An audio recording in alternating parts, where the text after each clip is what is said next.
Pour l'essentiel, on a peu de différences génétiques entre les populations. Par contre, ce qui est fascinant chez l'homme, c'est les différences culturelles. Je veux dire, l'homme se met à parler, a des langues différentes. Des fois, à 50 km d'un endroit à l'autre, les gens vont parler des langues différentes, vont se comprendre plus ou moins, ou pas du tout se comprendre. Et vous avez une richesse, une diversité de langues sur la Terre qui est énorme. Vous savez qu'il y a environ 6000 langues parlées sur Terre et qu'il y en a seulement 200 qui sont écrites et que chaque jour, il y a des langues qui meurent.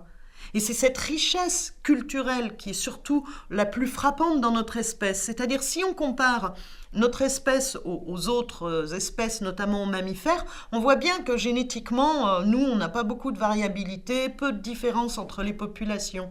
Par contre, si on regarde la culture, la diversité culturelle, les langues, les habits, la musique, la manière de vivre, alors là, on voit une différence très forte. C'est ce qu'on appelle la diversité culturelle.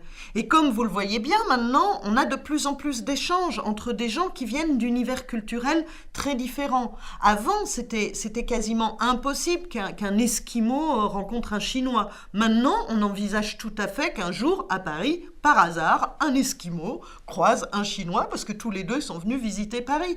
Bon, c'est cette diversité culturelle à laquelle on est confronté de plus en plus et il faut s'habituer à la comprendre, à l'apprécier et à s'ouvrir aux autres pour comprendre d'où ils viennent, ce qu'ils font, en quoi ils sont différents. Et c'est ça qui est fascinant dans notre espèce.